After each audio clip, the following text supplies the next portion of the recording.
let's check in with Joseph Lindsley in Ukraine. Joseph, I know for security purposes you can't say exactly where you are, but I saw some of your tweets over the weekend, and I guess you were in the Kharkiv area and were present when that shelling took place. Everything okay? Yeah, Bob, good afternoon. Indeed, I was in Kharkiv city over the weekend, and even coming every day seems like a week because so much happens. And yesterday afternoon, about 5 o'clock, I'm sitting at a cafe, my friend's pizza restaurant, and there was no alarm. And then all of a sudden, you hear the first explosion, and there were three more Sunday evening. And there's been a new intensity. Usually when these attacks happen, if they happen, they would happen, say, once a day. But now, the past several days, there's been multiple attack sessions. And, you know, even as I'm sitting there, there was this... everyone around me just kept going. I mean, people, obviously, you jump when you hear that noise. One of these explosions was quite close to us, but you just keep going. There was a guy at the bar. He was studying English on Duolingo, and he just kept studying, and the waitresses kept working. And you really see the city keeps going. Part of it's because people are used to it, but that never means that they're not shaken by it. And, you know, it's always a question, you know, what is Russia's next chess move? And there has been this new level of attacks on Kharkiv city.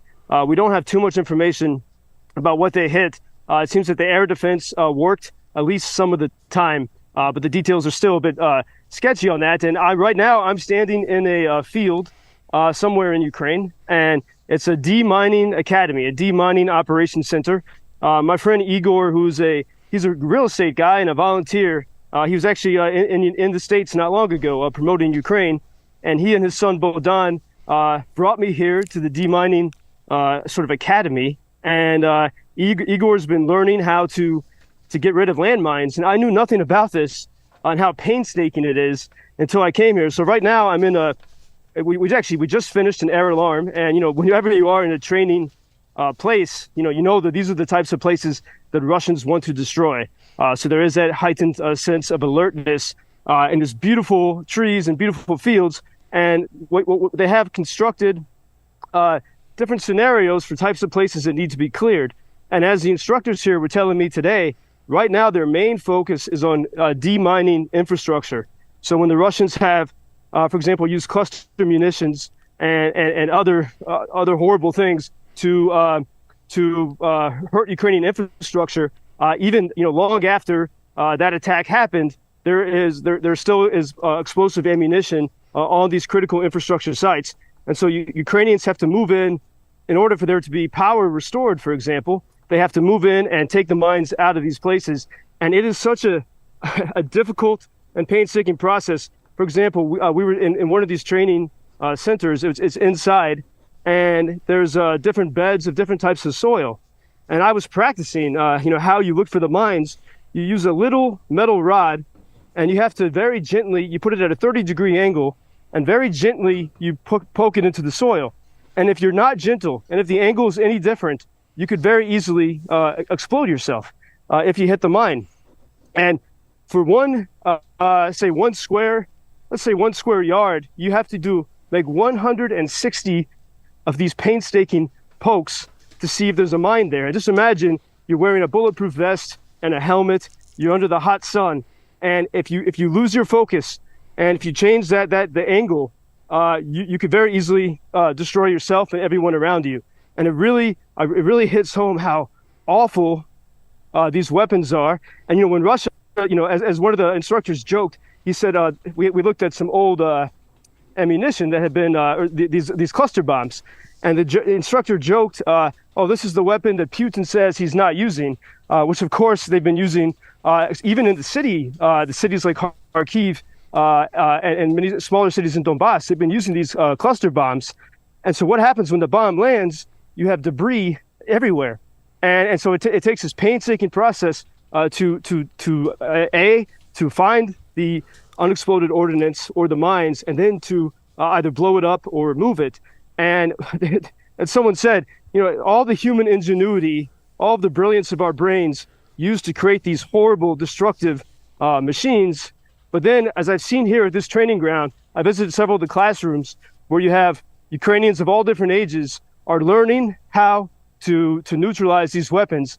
And they spend 8 to 10 hours a day here training in order to remove the mines and be aware of it. And even in the cities, for example, in the city of Kharkiv, where I was the past few days, they have programs in the subway station to teach kids as young as 5 how to be aware of mines and how to carry out first aid if you're injured. And so here at this demining center, you see, the war effort it requires every bit of everyone's strength and energy and focus. And it's, there's these here I've seen some of the long-lasting effects of the Russian destruction, in these beautiful fields of Ukraine. It's going to take a long time to clean this up. The good thing is there's been a lot of great Western support for demining equipment. And so really it comes down to good training and knowing when you got to take a break, because if you're tired, that could very easily be your final end. Well, you couldn't get me a stick long enough to do what you just described, Joseph. I just have a minute left here, and I know you sent us some audio. If it's okay with you, we'll play that tomorrow, because I want you to just give us a few seconds on what you know about the overnight Ukraine attack on the Crimean bridge, which links the peninsula with Russia.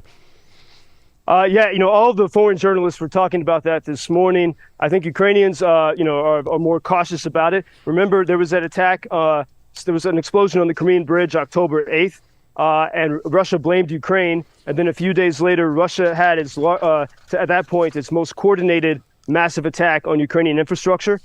So perhaps this was a Russian job. We don't know. We have no way of knowing. But the main thing is not to be too excited about it. And as I've seen here with everyone around me, to cheerfully keep on doing everything they can, whether it's the deminers, whether it's the medics, whether it's the soldiers in the trenches, to keep fighting and not get complacent. Stay the course. More from Ukraine tomorrow. Thank you. Always appreciate the reporting and the scenes that you describe for us, Joseph. Thanks. And Bob, I was shaking too, even though I knew it was a dummy. I mean, it's I can't imagine being in the. So these guys are heroes. Yeah, I know. You just imagine what they do. Absolutely. All right, you take care of yourself. And thank you, Bob. Thank you for introducing Ukraine on your social media pages. That's very important, that much more people can get more information about the situation here and how everybody can help Ukraine to stay stronger and to save all the world. Что он сказал?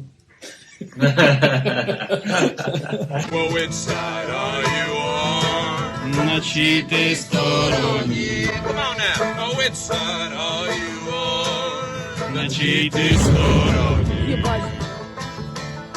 Седьмая.